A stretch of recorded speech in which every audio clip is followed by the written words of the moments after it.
It has been a while that I have done any kind of update on my YouTube channel or podcast. So today I am going to give you a little bit of a recap as well as a lookout for what is to come, because there's a lot of things changing that I want to do differently around here in my business, in my life, and overall. First and foremost, you're probably wondering, who is this person? Why should I listen? My name's Chris Spiegl, and I am basically a content creator, consultant, and programmer. Those are kind of like the jobs and descriptions that I go for and what I work with. Now, over the last few weeks and months, if you follow any of my content, you might have noticed that I shared something about moving to an apartment instead of being a digital nomad, which I was before, and also about all these changes that I want to be making. I mentioned in my newsletter that I want to be sharing 1 podcast and 2 videos per week. I have done daily vlogging, those kind of things, and I have shared a lot of tutorials on this channel. So I kind of dabbled here and there with different approaches to creating content and building this business. I also have a course on Skillshare if you're interested in that, which is about Alfred, the productivity tool for Mac OS. That is kind of like a replacement for Spotlight, the search engine. Now let's look back first to see what happened and why there wasn't that much content on this channel. I already mentioned I moved to an apartment, and what you can see here in the background is that apartment, my studio for creating content, my YouTube world, so to say. This has been really a big deal for me because it changed the whole dynamic of where I do my work and how I can do my work. Because previously, as a nomad, it was always the moving around places. So being in different cities, different towns, different apartments, different places all the time, and also necessarily needing to get flights and anything like that, those kind of like tickets. That has been a huge time waste, I would say, even though the experience itself was very powerful. However, it wasn't necessarily something that gave me the opportunity or ability to focus on getting more work done and being hyper productive to actually building my sustainable self, my financial sustainable self. Now, this studio that I now built for myself here is really something that is going to change a lot of that. And I'm going to go into details and have a room tour, a studio tour, a whole setup tour of what I'm looking at here, like what I'm working with.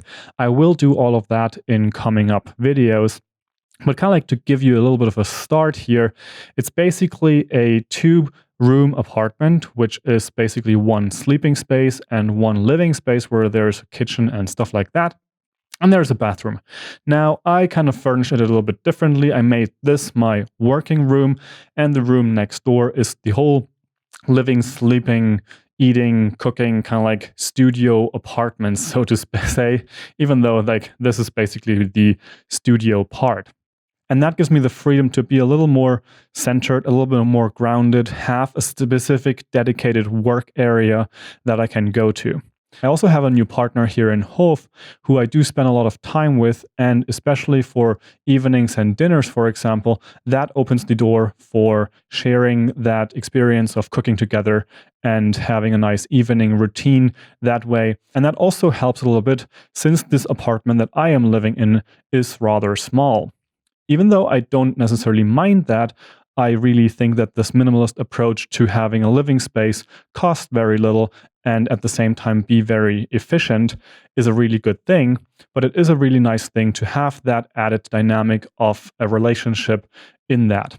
Now, other things that this has helped me with is my mental clarity and such things. However, before that came a lot of work that I needed to do. And that meant furnishing this apartment, getting certain aspects of it right, having a whole wall basically changed in here to now be all fabric, so I have less of an echo in here.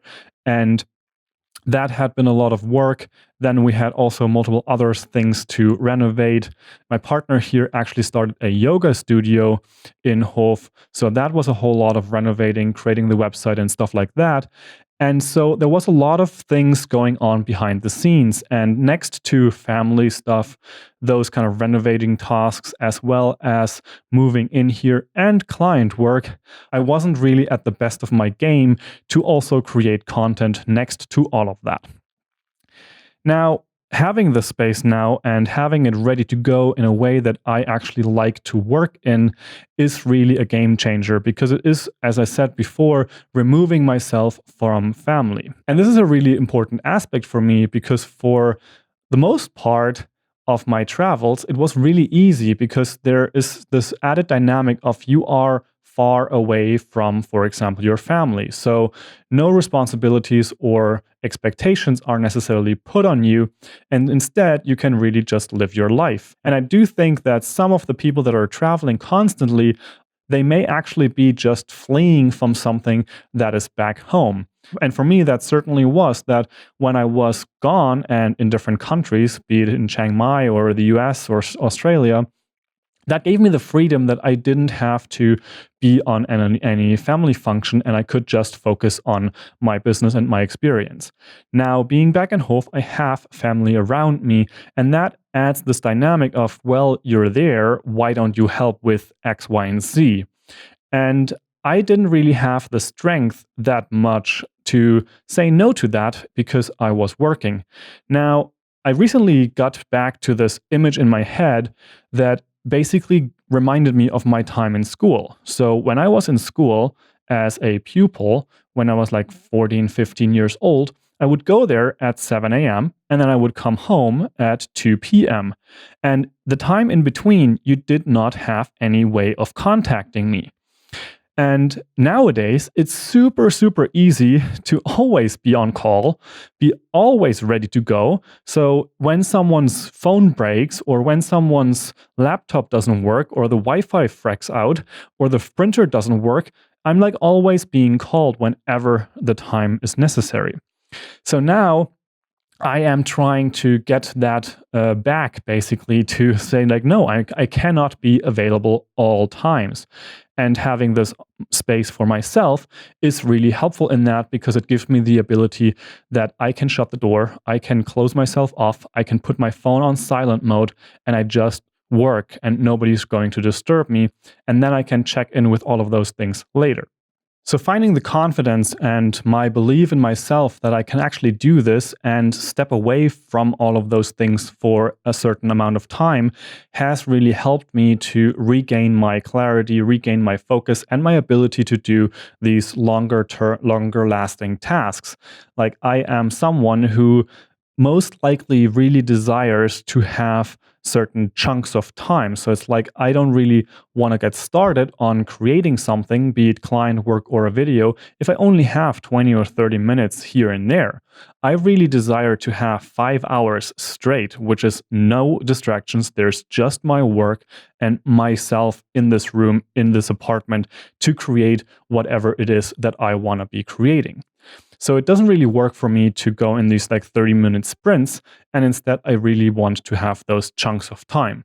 And that is something that I have been building toward with certain adjustments that I've been making in my life to be more productive. And that's something that I want to be talking about right now as well, because it's kind of like an interesting aspect of what is called habit stacking. So it all started a couple of weeks ago when I actually wanted to start being more productive, start getting a bit of more of a routine, getting my focus back, getting my productivity back, and really getting on the train to finally be building toward a new decade, which is 2020 coming up. So the first thing that I went to in getting myself into a new routine was that I wanted to get up at 5:30. This is because I think that it is so much more productive to start the day early and actually get more stuff done, and then later in the day have more freedom to choose to do other things. My personal ideal that I can imagine would be to actually have certain things already finished by 9 or 10 a.m.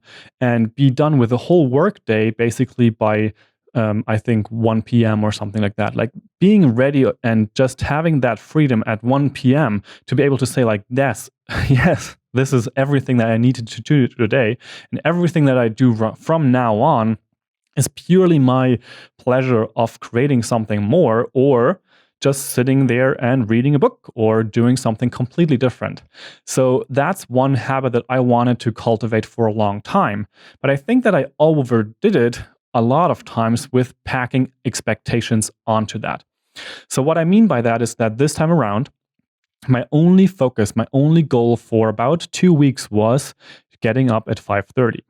And this is because I did not want to overwhelm myself by having expectations attached to that. For example, I did not want to get up at 5:30 to then also expect myself to be super productive during the day. And instead, I simply just focused on getting up at 5:30, and then I did whatever I wanted to do. So that kind of started to build, and I went and I actually got up at 5:30 for a good amount of days, and I wasn't necessarily more productive, but what it did was I proved to myself that I can actually get up at 5:30 and feel pretty good. And sometimes I allowed myself to take a nap, even at 8 or 9 a.m., just to get a little bit more energy flowing, because I didn't necessarily have the whole thing about the get into bed earlier thing down at that point in time. So over time, I built that habit of getting up at 5:30, and I pretty much did that consequently for about 2 weeks. And I think I allowed like 1 or 2 days of getting up a little bit later, which were still much, much better than before, where it was a pretty normal thing for me to sleep until 9 a.m. And those kind of like hiccups were, I think, like 7 a.m. or something like that. But another add-on to that was that I at some point heard about this technique. I think it was from Matt Diavella on YouTube, about basically saying like I can not do my habit once, but not twice, not in a row. So what it means, if I don't get up at 5:30 on Sunday, I have to get up at 5:30 on Monday. I can then slack on Tuesday if I choose so, but I cannot slack on Wednesday. So never slack on more than 2 days in a row. So it's like immediately getting back into the routine. And that is essentially what I did. I never slipped up more than once in this whole experiment. So with that, for about 2 weeks, I then went on and actually started to add another habit. And there's a lot of things that I want to be adding over time. So there's, for example, like I have 5:30 now. I want to be adding more sport. I want to be adding more productive time. I want to be adding more airplane mode work time, which basically means no internet or little internet as possible. So specifically no emails, no chat messages, and that kind of thing that really kind of distracts me from my current task, because other people have the power to kind of like shout ideas at me. So those are habits that I want to be adding onto this, but I cannot do it all at the same time. So with the 5:30 down and all these other ideas in my head, I am now slowly stacking one on top of the other.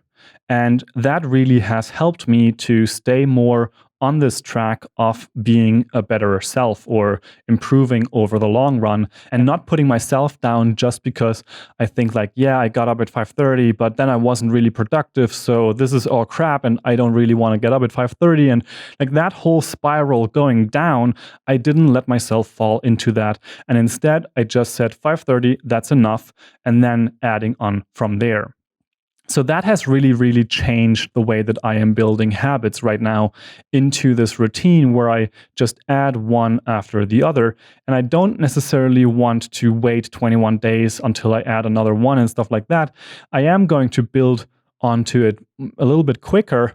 But at the same time, I want to still give myself the slack and the room for those kind of hiccups and those slip ups. And I want to be really gentle with myself, because I noticed that like going at it with like with a baseball bat, it's not really going to work, because I'm just going to kind of like put myself in a depressive mode if I do that.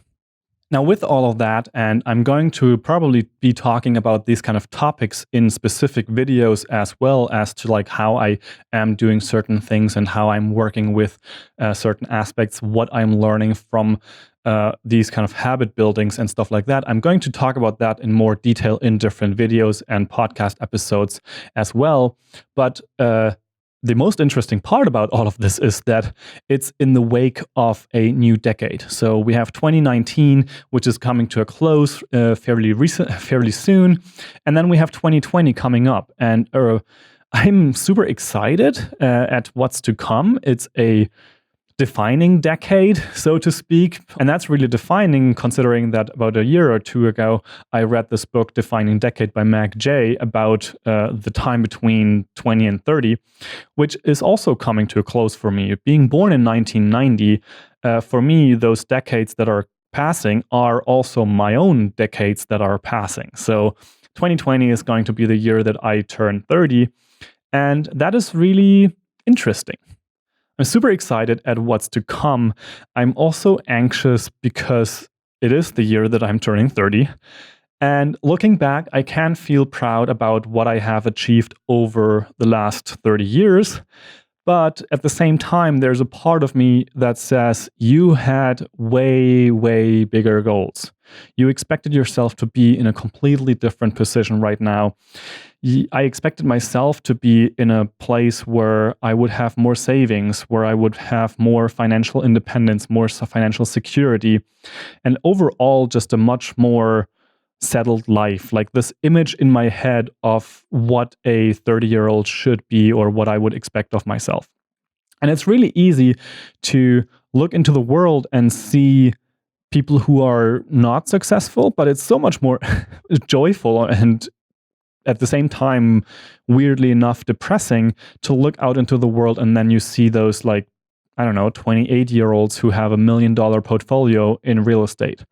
So it's really hard to wrap my head around that and stay in this mode of there's more to achieve and I can change within a second and really align myself with my new path. But that is exactly what I want to be doing with 2020. I don't want to let myself beat down or beat myself down for what I have not achieved, but instead focus much more on what I had and what I did achieve. And I think I will also make a video about that, kind of like reviewing this decade and this year to kind of like get into this sense of more gratitude as to what I have already achieved and what is now the place that I am coming from, what I now have in my disposal or at my disposal to move forward from here. Like I said, this is not going to stop me from making big moves. Quite the opposite. 2020, he really has me motivated. And this new start of a new decade and also my new decade has me really in a position where I want to go bold and go bigger and change my outlook and change the way that I am doing things. 2020 is the year that I am changing it all. 2020 is the year that I am more boldly presenting myself and embracing myself. And 2020 is the year that I want to be much more unapologetic. Over the years, I have seen many people kind of like proclaim some type of a shamelessly year or a year of boldness and stuff like that. Quite recently, I found this YouTuber, Asia Dang, who went from over $200,000 in student loan debt down to $0 in student loan debt in about 2 years. And that's quite the impressive path. But what is even more impressive is that she even started to share this path with YouTube and her audience on YouTube to begin with, and was much more bold about it.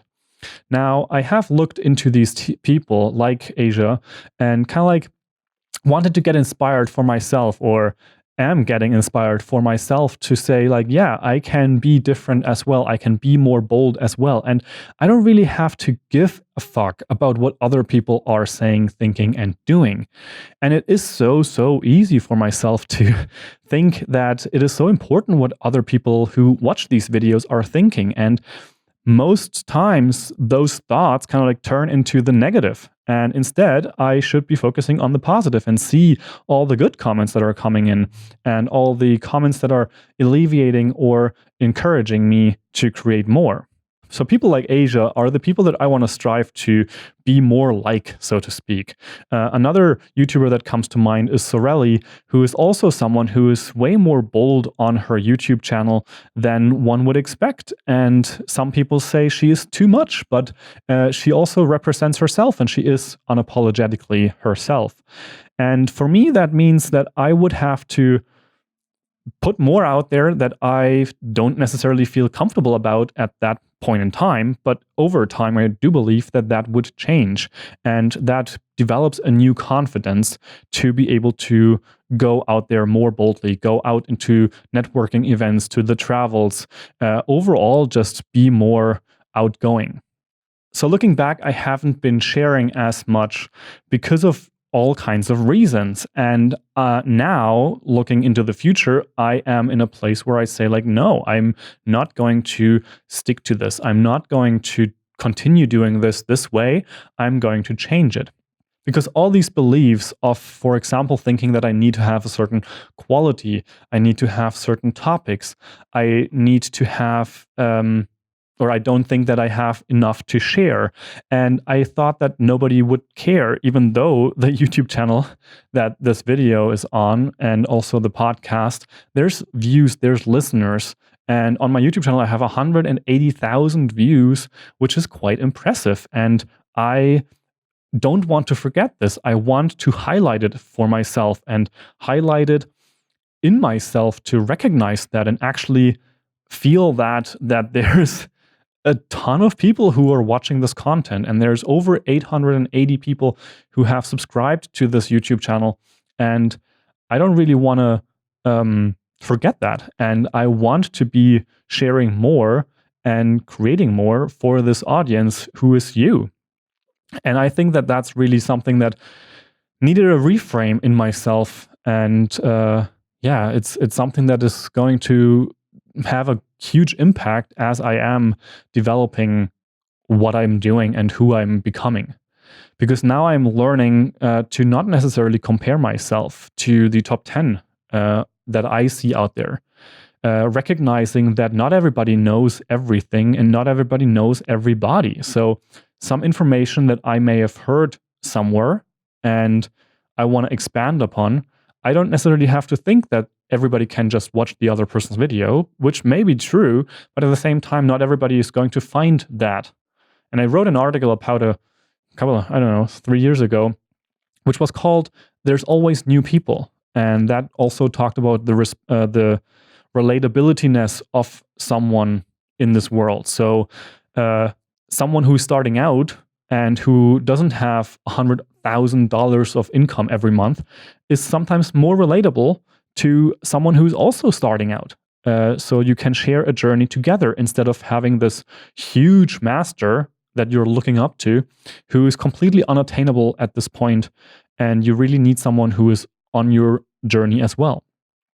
So that's something that I've learned. I'm also learning that information doesn't necessarily need to be presented in the most prestigious and amazing way. Meaning, I'm right now doing a simple podcast and video standing in front of my desk, having a camera pointed at my face. And I'm more and more learning that there's YouTubers out there who have hundreds of thousands of followers who create with a phone and who don't have great audio. And when I watch their videos, I'm cringing and I don't really understand why so many people are watching them, but they are. And my quality expectations aren't necessarily the expectations of the general public, the average consumer. So that's what I'm learning, because I do have everything that I need. I have probably more than I need at this point in time. And it's my desire to create with the tools that I have, but I don't have to kind of like chain myself to this perfectionistic self and instead actually create instead of not create. So that's what I want to kind of like let myself go into more as well, to let go of the perfectionist in me, let go of the thought that I need to have tons of great looking B-roll and slow motion shots and drone shots and all of this to make one video. I'm now more and more seeing other people that are doing completely differently. Some examples that I've seen who are doing this are, for example, Project Life Mastery. He's doing mostly just videos that are standing in front of a camera, and that's it. And the audio sometimes isn't even that great. And then you have Stephen Graham, who's doing his videos in his garage or his kitchen. And they're also not necessarily filled with all kinds of B-roll and amazing video shots, but it's just good information that is presented. And the most recent that I found quite unique and interesting was Alex Becker, I think his name is, who is just standing in front of his computer with a camera pointed at him. And sometimes he uses a whiteboard application on his computer to draw certain aspects that he's explaining. So all of these creators aren't the Matt Diavellas or the Peter McKinnons that are doing all that they can to have these polished, amazing quality videos, but instead they're presenting information that is valuable to a certain audience in a way that works. And some people might not be interested in that at all. Some people might want to have the high gloss polished video, and that's great as well. It may not be my video, and it may not be your video if you are a creator that is also creating content in a more minimalistic, simpler way. Right now, it is what I want to be focusing on. I want to be focusing on creation of more videos with great information and the desire to pull more B-roll in it and do something that is more outgoing, more active, more quality-based may come with time. I do believe that it is going to come over time because it's something that comes with freedom for me, the freedom to feel more easeful. Right now, I just have a list of huge amounts of information that I desire to share and get out there. And I think that I just have to put myself into a position where that's easy for myself, where that's a minimalistic approach. And I have the setup for it. I have the mics for it. I have the camera for it. I have the gear for it. I can just do that and get going. So with that said, this I think is a pretty good recap of what has been going on, what's been on my mind, and what I am looking forward to in the near future. I recently shared on my newsletter. If you're interested, you can sign up to that on my website at chrisspiegel.com and also linked in the show notes, that I am looking forward to creating 1 podcast episode and 2 videos on my YouTube channel every single week. And the podcast episodes are also going to be shared on my YouTube channel. So if you're interested in all those things, I would recommend you sign up for my YouTube channel as well as the podcast and the newsletter if you're interested in those kind of like more personal emails that I send out about once every month. Now, I have now set this whole plan in motion. I am starting with this podcast, which is coming out on Monday. And so the next video is going to come out on Wednesday, and then the next one after that on Friday. This is the schedule that I am looking forward to creating and also holding to myself. And I may actually be able to create some more videos if I have the freedom and the inspiration to do so. But those are kind of like my minimum choice. That's what I really, really want to get out there and create on the regular. And now that I'm setting this plan in motion, it sometimes feels a little scary, but really, really exciting to start this journey and really put more focus and effort into it. I have big plans for the content that I'm creating, and some of it is expanding on topics that I have covered on this podcast today. I have also a huge list of topics that I want to get into for my YouTube channel and discussions in philosophy programs, as well as tutorials and just overall things that I am doing and have learned over the last 10 years or 15 years in the computer space and media space. And I want to be sharing more vulnerably, more direct, with more transparency, and all of those things about my life, my goals, the things that I'm learning, the things that I'm exploring, and where I am headed. It's going to be exciting, fascinating, a little boring maybe? Depends how you look at it. And overall, way, way bolder than I may feel comfortable with at certain times. But I think that that's exactly what is necessary to move myself forward and really push the boundaries of everything that has been holding me back over the last few years. For the end of this podcast, I want to leave you with 2 quotes that have kind of like rattled me recently. The first one is by Peter T. Mcintyre, and this goes, "Confidence comes not from always being right, but from not fearing to be wrong," which is really an inspiration to try things out and try things that might scare you and seeing where it goes. may not be right, but fearing to be wrong is way worse because you never really do anything to begin with. And I want to move away from that. And the second one is from Jerzy Gregorek. Tim Ferriss mentioned this at some point, and I keep coming back to it over and over. And I switched the order of the quote because it resonates more with me. But it basically goes, easy choices, hard life, and hard choices, easy life. And that also comes into this area of being more bold, being more confronting with your comfort zone, stepping out of your comfort zone more, because if you make the easy choices consistently or have easy choices, you're going to have a hard life. Because if you choose the fast food all the time, your life will be harder because of your health problems.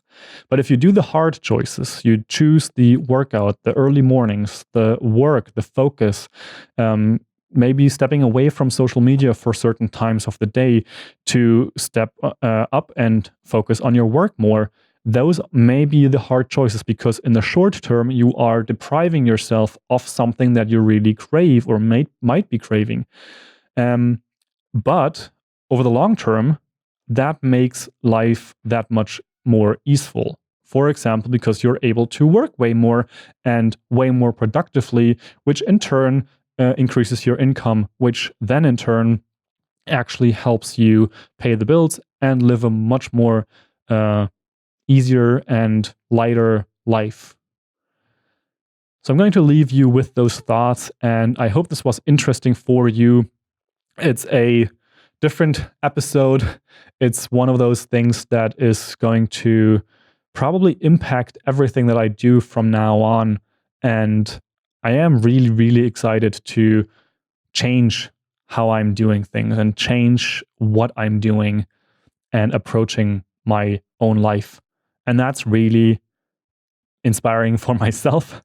And I'm incredibly grateful that I'm even in the position to have the opportunity to do these choices, have these choices, and have the ability to share it with you out there. So I am looking forward to seeing you on this journey. Please share your thoughts if you have any with me. You can find my email address or my Telegram account on my website. You can also leave a comment in the comment section of this YouTube video. And I'm so thankful for you to be here. And I'm really looking forward to connecting with you in the next video, which is going to come out 2 days after this podcast. So looking forward to sharing with you and continuing.